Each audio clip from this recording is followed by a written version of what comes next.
my name is Anusya and I'm a visual communication design student at the University of Wollongong in Dubai.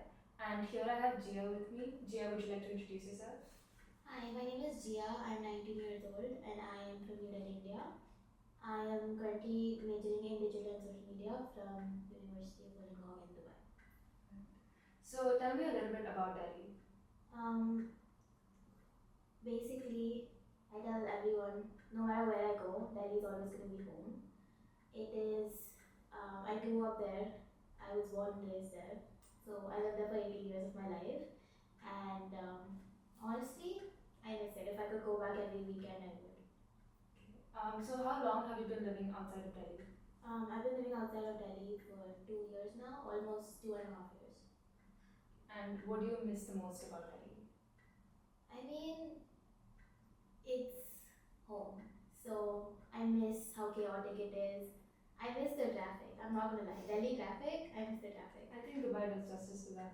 Not really. I miss driving because I don't get to drive here a lot. And so yeah, I miss driving. I miss pani puri. I miss the tapri wali chai. I miss momos and I miss hanging out with my friends. Okay. Do you think that Dubai does justice to the food that you get in Delhi? Not at all.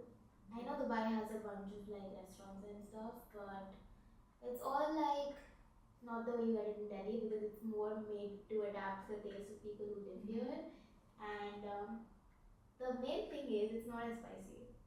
Okay. Like talking about pani puri, I need it to be spicy, and when you tell people to make it spicy here, it's not spicy. Plus, a lot of places they use ragda instead of aloo. What is Ragda? Ragda is basically white chickpeas.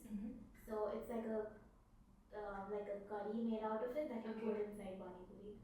Alright. Okay. So do you so could you say that Dubai was a fresh start for you since you moved back after 18 years of living in Delhi?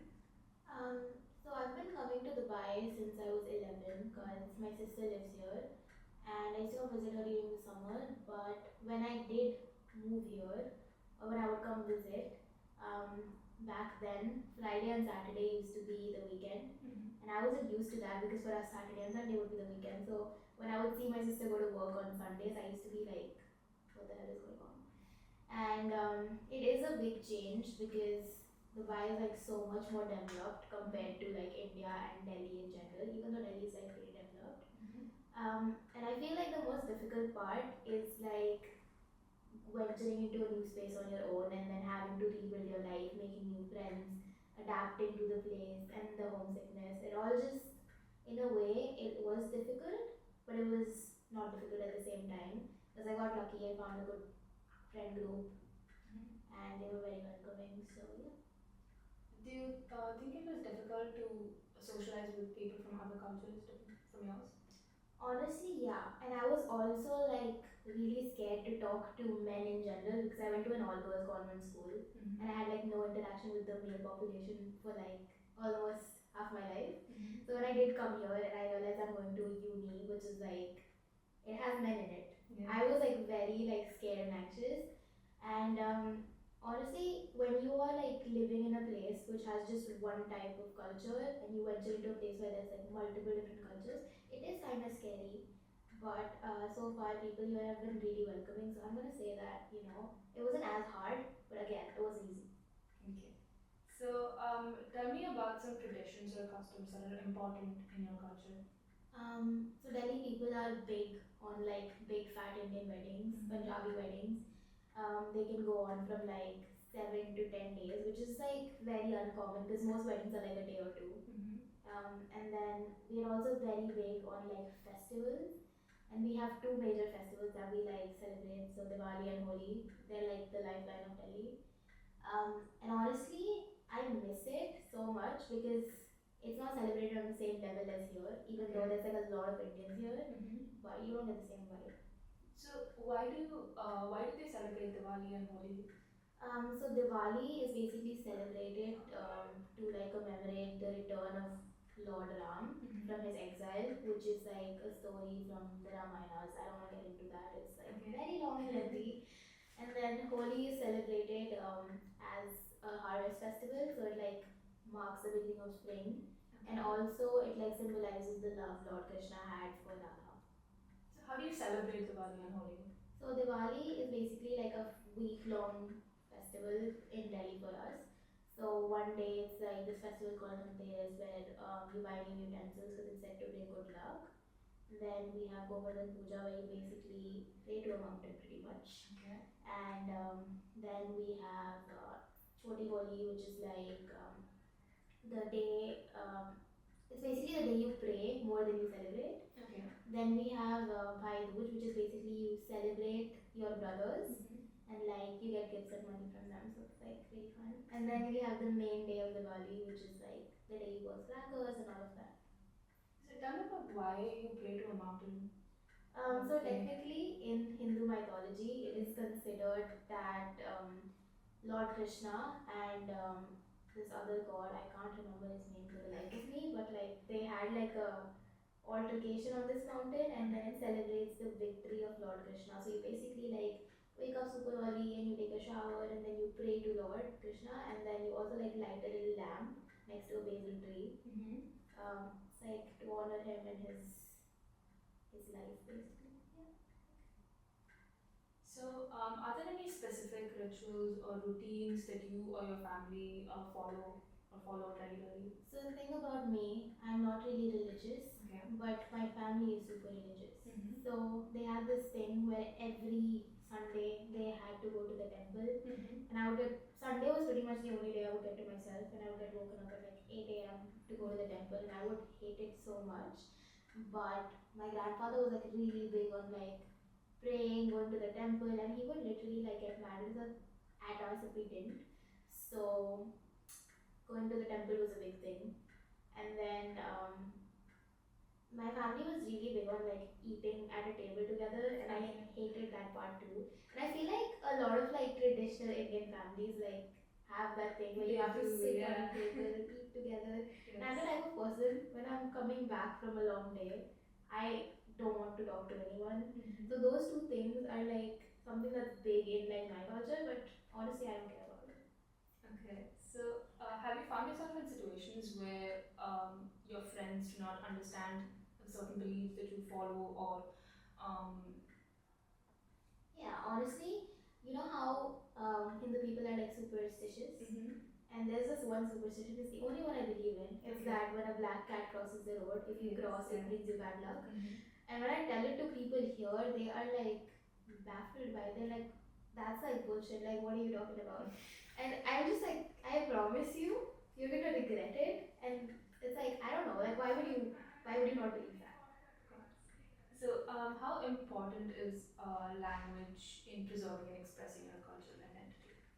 So I think the staple language of Delhi is Hindi, and I'd say Haryanvi is a big part of Delhi too. Okay. Because a lot of people from the west side of Delhi, like south and west side of Delhi, speak Haryanvi.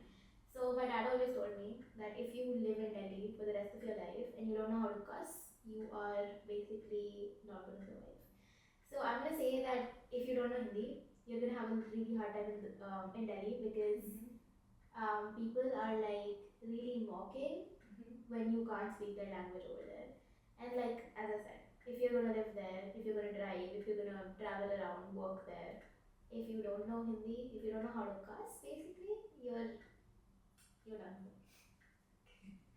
So, are there any traditional dance forms or music that are famous in Delhi? I don't know about dance forms because I'm not that into dance, but we're big on Haryanvi rap. Okay. And there's a few artists like Krishna, we have Talvinder, and these people are like any concert. So initially they were like, they started out recording on their phones, and then they started having these little pop-up concerts in like small like places in Delhi, and now they're like big artists. So like I have grown up watching them from like nothing to something now, and so I'm gonna say yeah, a lot of Bollywood songs, but not like old school Bollywood. It's more like Haryanvi Bollywood rap mix. Got it. Okay. So, how do you or your family stay connected to the culture? Me personally, I don't really care about it, but my family is big on religion, so I'm gonna say they pray to God a lot, and they celebrate a lot of the little tiny festivals that are like they know don't wait, devoted to special gods. Okay. And they try to rope me into it, and I'm just like, please, no, try to stop.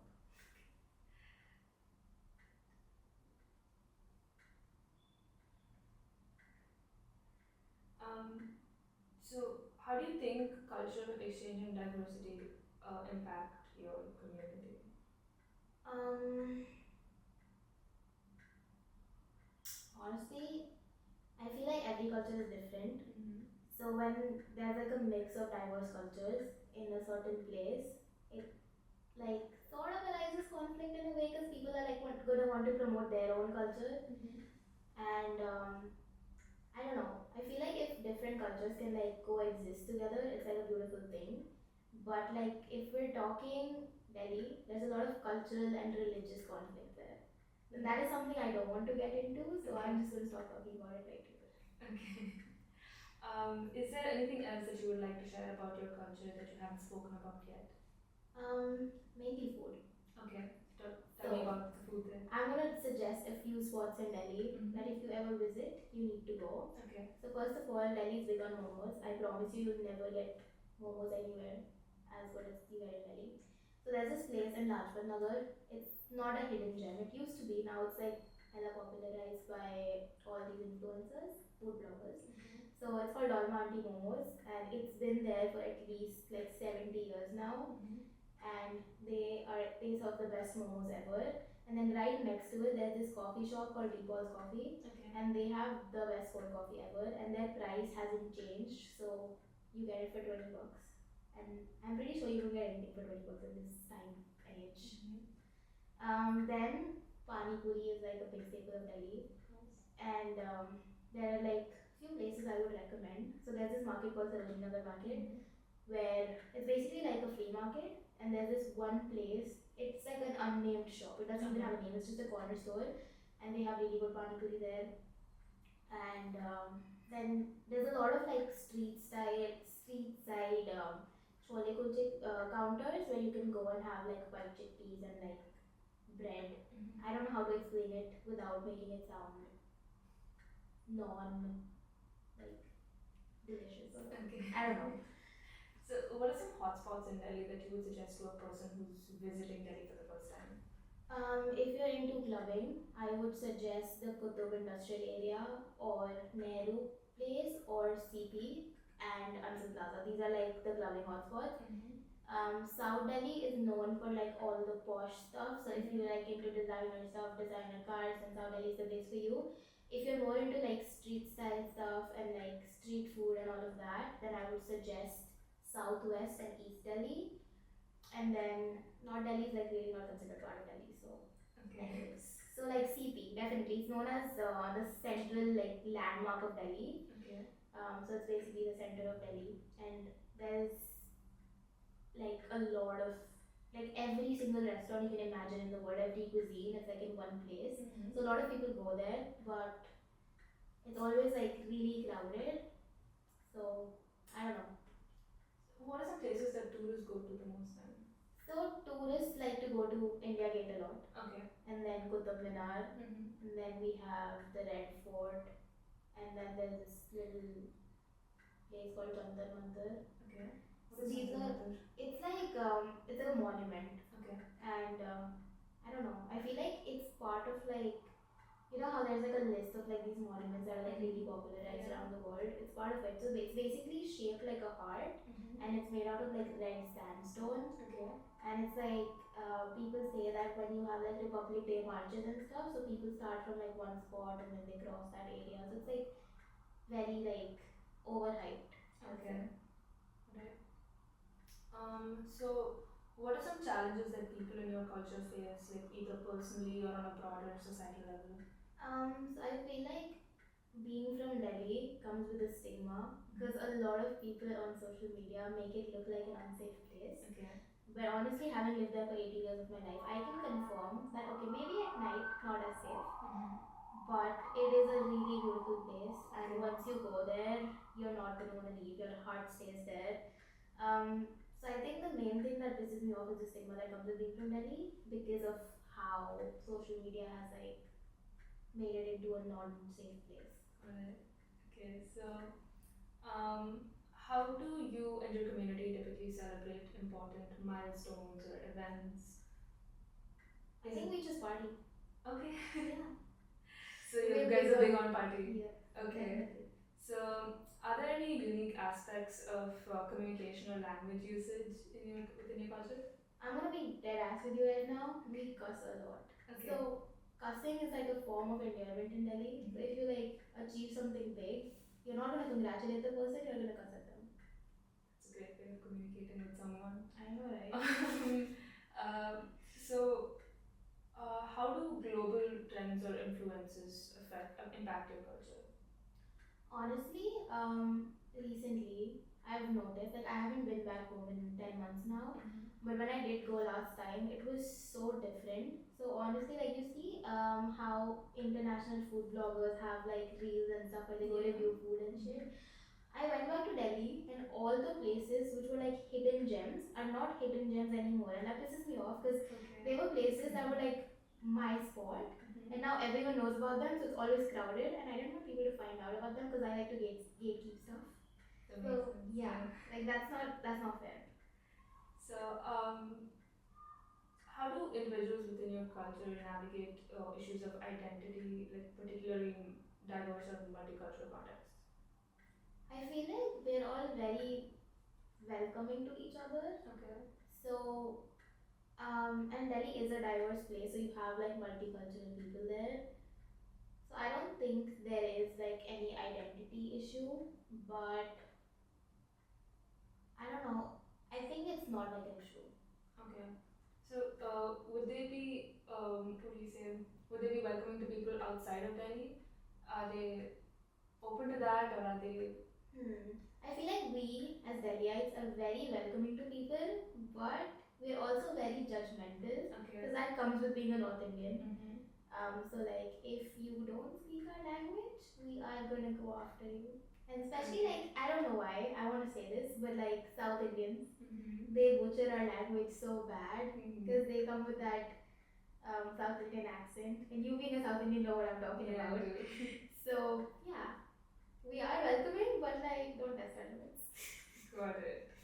So, are there any efforts within your community to preserve your cultural traditions? I feel like a lot of people who are religious, they try to like influence other people to like follow their beliefs, which I personally don't like. But I feel like this is a way of preserving culture. Like during festivals, we have, or like during elections, maybe we have like a lot of these like tempo trucks with like speakers on the side, just roaming on the streets and like chanting all these like the God verses and all of that. And all of these like aunties and their kitty parties, they all like try to influence young kids to like stay to their connected to their roots. So I feel like that's the way they try to preserve the culture. Okay. So, what would your typical day look like in Delhi if you were there right now? So if I was there right now, I'd be on vacation. So I'd Okay. wake up like sometime around 1 or 2, Mm-hmm. and then I would probably just like chill in bed for a while, and then my phone would start blowing up because my friends do not like to let me sit at home. Mm-hmm. So then I would probably just grab my car keys, go pick everyone up. We would go get some tea from like the roadside tea stall. Then we would probably get like chole bhature or something from like this. This is There's this one spot in Southwest Delhi where we go, and the guy charges like $60 for it now, but we've been going there for like 7 8 years now, so he charges like us. He gives it to us for $10. So we would go there, we would get chole bhature, then we would probably drive all the way to Gurgaon just to get cheap booze. Okay. And then we would just drive around till we find a spot and then settle in, spend time together. And then it'll get too late, and I'll get a call from my dad, and he'll be screaming at me, be like, come back home, like right now. So yeah, Okay. pretty much that's it. So, what are the attitudes towards education and career pursuits in your culture? I feel like North Indians are very hardwired to like make their kids pursue engineering and medical. And I was lucky, my family was very understanding of what I wanted to do. But I feel like a lot of people in Delhi, they are like very under pressure by their families to like either pursue engineering or pursue like medical. So I feel like that influences like our generation in a negative way, because in a way the parents try to project what they want it to be onto their kids. So I don't stand for it, but that is something that's big in the North Indian culture for sure. Did you face that difficulty with your family? No, luckily, as I said, my family was very understanding. I Okay. mean, my dad did pressurize me to like go into the science field when I was choosing my major in 11th grade, but I was able to convince him, letting him know that if he tries to, force me into something I don't want to do, I'm gonna end up like not doing anything at all.